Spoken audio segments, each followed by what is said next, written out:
Poudarki današnjega Pomurskega dnevnika. V občini Puconci je neznani storilec oskrunil grobove. Posledice so vidne še danes.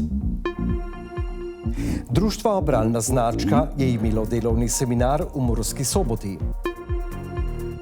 Občina Turnišče vabi na Ferencovo senje. Na športnem letališču v Rakičanu je potekalo tekmovanje aerokluba Murska Sobota. In še vreme, jutri bo večinoma jasno.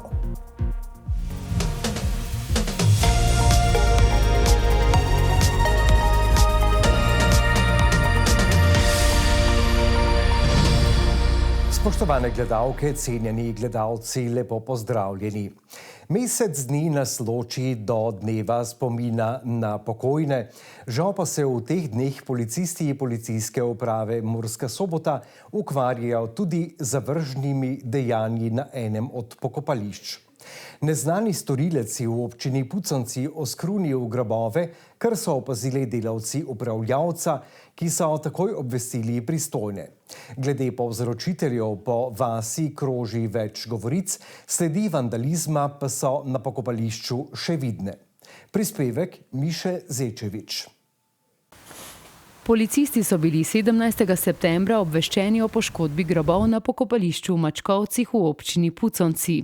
Po preiskavi so ugotovili, da je neznani storilec oskrunil 3 grobove. Poškodovane grobove so opazili zaposleni v podjetju, ki je upravljalec tega pokopališča. Smo šli na vzdrževanje v košnjo samega pokopališča in delavci so takoj opazili, da so 3 grobi bili poškodovani oziroma spomeniki ukrušeni pa popisani. Takoj smo reagirali in obvestili pristojno policijo in seveda svojce oziroma najemnike posameznega groba. Tudi sami smo se odpravili na pokopališče v Mačkovcih, kjer so nekaj škode že sanirali, nekatere poškodbe pa so še vidne. Na grobu, ki je bil popisan z barvo in so ga že počistili, je vidnih še nekaj sledi. Med našim obiskom srečamo domačinko, ki se je na pokopališče odpravila zaradi govoric o vandalih. To sem slišala, ja, v novicah je bilo, pa sosedje so mi povedali. Zdaj ste šli preveriti grob, kako je? Naš je, hvala Bogu, v redu. Ja, za druge pa vidim, ka ni. Sama pa je pred časom opazila še nekaj. To je bilo kako 2 tedna nazaj, je pa bilo vse pobruhano, po celem spomeniki, na gnusno. Po besedah domačinov, ki se pred kamero niso želeli izpostavljati, naj bi v bližnjem gozdu večkrat pijančevala skupina ljudi. Embalažo alkoholnih pijač opazimo tako v smetnjaku ob pokopališču, kot tudi v bližnjem gozdu. Nad dejanji vandalov je ogorčen tudi župan. Bili smo obveščeni o dogodku, ki se je žal zgodil na pokopališču, prostoru miru, prostoru spomina. Več kot to, da lahko ocenimo, da res gre za skrajno neprimerno zavrženo dejanje, je težko povedati. Upravljavca so pred kratkim obvestili, da so na grobovih na istem pokopališču izpulili rože. Podobnih dejanj pa na drugih pokopališčih niso opazili. Hvala Bogu zaenkrat ne, pa tudi upam, da se ne bo to več dogajalo, prav tako pa upam, da bodo pristojni čim prej poiskali te storilce in seveda primerno sankcionirali. S svojim dejanjem je neznanec izvršil kaznivo dejanje oviranje pogreba in skrunitev groba ter povzročil skupno za približno 2000 evrov škode. Policisti so v letu 2024 obravnavali eno tovrstno kaznivo dejanje, prav toliko pa tudi v letošnjem letu. Neznanega storilca policisti še naprej iščejo. Društvo Bralna značka je danes v prostorih Pokrajinske in študijske knjižnice v Murski Soboti pripravila delavnico, s katero spodbuja k družinskemu branju. Kajti branje, ki ga privzgojimo v najnežnejšem obdobju, preraste v vseživljenjsko branje. Bralna pismenost na Slovenskem je sicer zadovoljiva, a strokovnjaki opozarjajo, da je potrebno k branju spodbujati že v najzgodnejših letih in v družinskem okolju. Podatki kažejo, da je branje v prvih 5 razredih osnovne šole zadovoljivo, upad opažajo na prehodu v višje razrede. Na to opozarja tudi društvo Bralna značka. Ja, res je, danes tu poteka regijski seminar. Vsako leto Bralna značka pride v Mursko Soboto. Danes je v fokusu družinska pismenost in družinsko branje.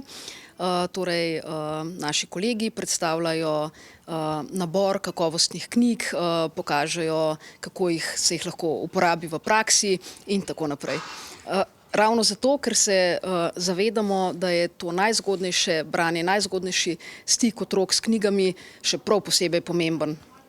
Društvo Bralna značka je zbralo podatke o branju na Slovenskem. Mi imamo sicer predvsem podatke za bralce, ki sodelujejo pri bralni znački. Teh je na začetku šolanja, torej v 1. razredu, jih je kar veliko, a ne, recimo tam nekje se številka, oziroma delež se giblje okoli 97–98% vseh prvošolcev začne brati za bralno značko. Ampak, kar je lepo, a ne, čeprav mislim, da je bil v preteklosti ta delež kar 100%, torej tudi tu je že malo upadlo, potem pa predvsem na prehodu iz 5. v 6. razred osnovne šole se nekako upad zgodi, a ne, to mi povezujemo deloma s prehodom iz razredne na predmetno stopnjo. Verjetno v tej starosti tudi ima že skoraj vsak otrok kakšen zaslon, a ne, in potem morajo knjige za pozornost tekmovati s telefoni in podobnim, a ne. Tako da na koncu, no, do 9. razreda je recimo v lanskem letu, a ne, prišlo približno 6.000 devetošolcev, kar je tako številka, se sliši lepa, velika, a ne, ampak kolega je izračunal, da v zadnjih 10 letih je bilo teh zlatih bralcev, a ne, to so tisti, ki so celo osnovno šolo sodelovali pri bralni znački, da jih je nekje med 30 in 40%, torej ta delež pa ni že spet tako visok, mi si želimo, da bi jih bilo še več. Zelo pomembno je, da se otroke navaja na branje. In ravno zato se mi zavedamo tega pomena zgodnega stika s knjigo in ga po najboljših močeh in po vseh možnih kanalih opozarjamo na to, ozaveščamo starše. Ampak pri tistih otrokih, ki v družini vendarle ne dobijo te prve spodbude, a ne, potem pa še posebej veliko vlogo odigrajo v vrtcih, vzgojitelji, vzgojiteljice in potem tudi v šolah, a ne, učitelji, učiteljice in seveda knjižničarke in knjižničari.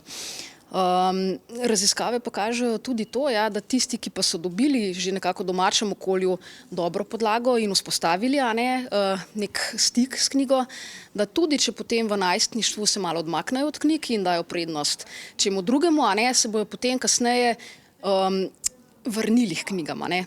Prvo tekmovanje za takrat še Prežihovo bralno značko so razglasili na področju 4 koroških občin v jeseni leta 1960.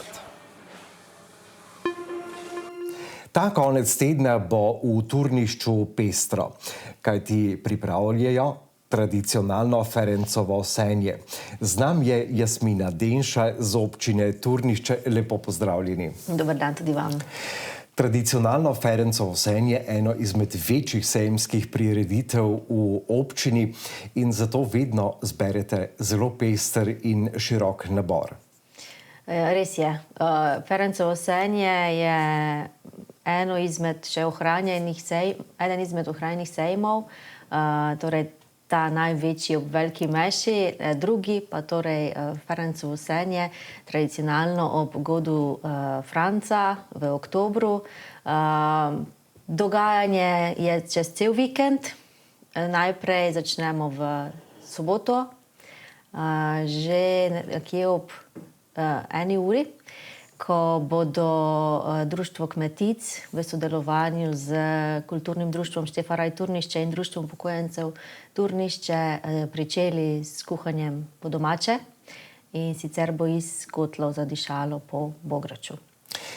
V soboto pa se bo dogajalo poleg tega še tudi marsikaj drugega. Tako je. Osrednje je potem ob 15. uri, ko se zberejo vsi cehi občine Turnišče. Kar lepo število prijavljenih imamo, tam okoli 300, tako da vsi cehi v občini Turnišče so zbrani na enem mestu. Po kratkem kulturnem programu sledi pogostitev, druženje z duom Matej in Filip in pa potem ob 18. uri sledi koncert prifarskih muzikantov. Tako da sobota bo pestra in izvenela bo ob zvokih prifarskih muzikantov. Glavno dogajanje pa je seveda v nedeljo in to je tista nedelja, ki je najbližje godu svetega Frančiška Asiškega. To je tokrat tale prva nedelja v oktobru.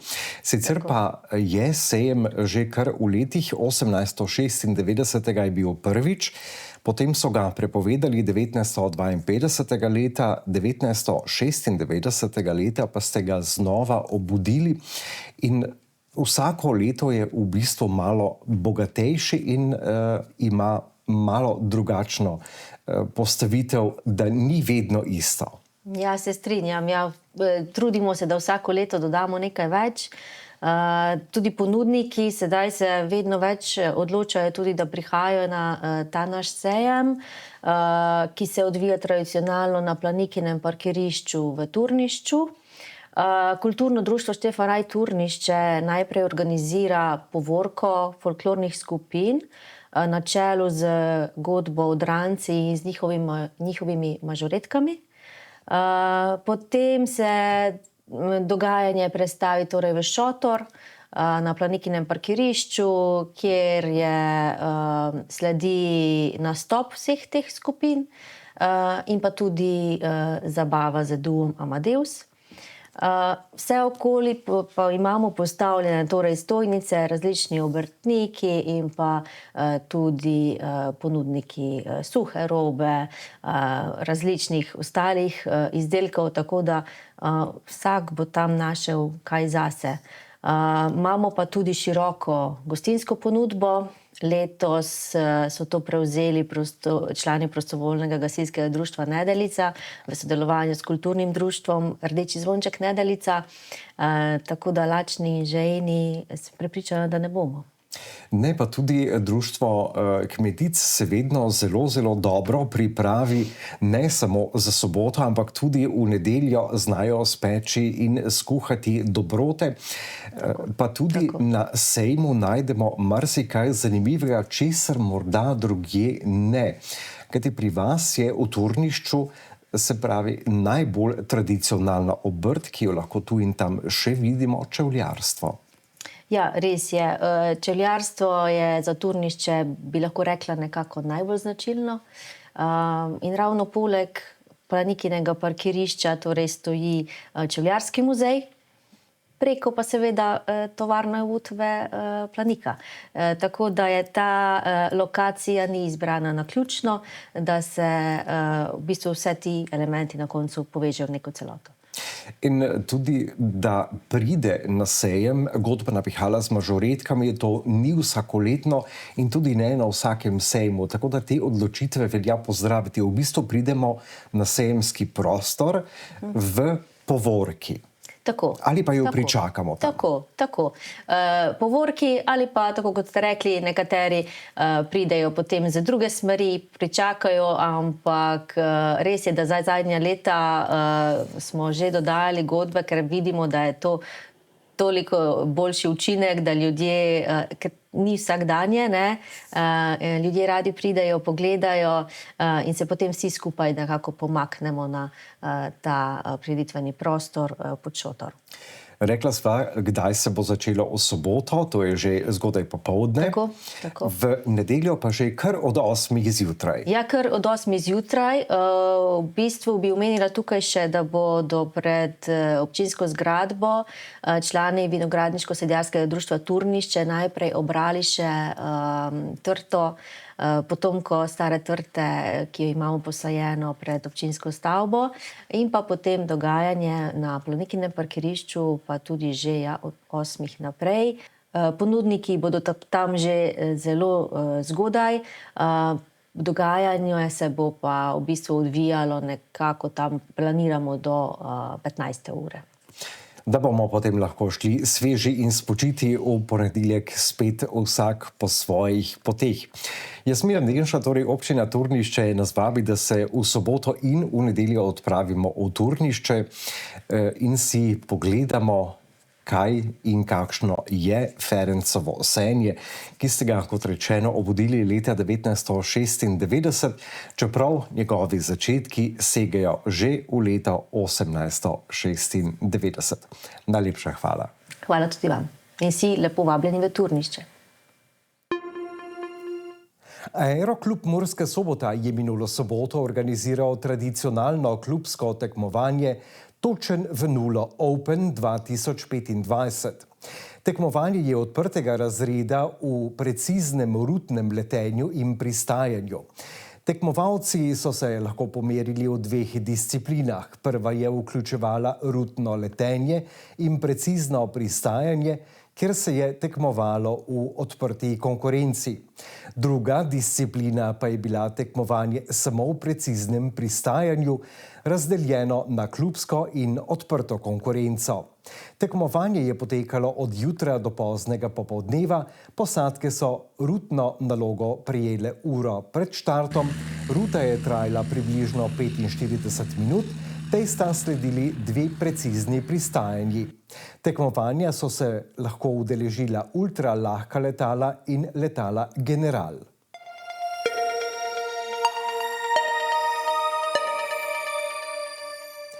Poglejmo še, kaj pravijo vremenoslovci. Jutri bo večinoma jasno, veter bo oslabel. Zjutraj je bilo pretežno oblačno. Opoldne so v Murski Soboti in Radencih namerili 12, v Lendavi in Ukrajinskem parku Goričko pa 11 stopinj Celzija. Jutri bo večinoma jasno, veter bo oslabel, najnižje jutranje temperature bodo od 1 do 4, v alpskih dolinah malo pod nič, najvišje dnevne od 12 do 15 stopinj Celzija. Najnižje jutranje temperature v severovzhodni Sloveniji bodo v Murski Soboti in na Ptuju 2, v Mariboru 3, najvišje dnevne pa v Murski Soboti, na Ptuju in v Mariboru 14 stopinj Celzija. V soboto bo sprva pretežno jasno, zjutraj bo marsikje slana. Sredi dneva in popoldne bo oblačnost od zahoda naraščala, zapihal bo jugozahodni veter. Temperature se bodo v naslednjih dneh zjutraj gibale med 2 in 12, čez dan pa med 12 in 20 stopinj Celzija.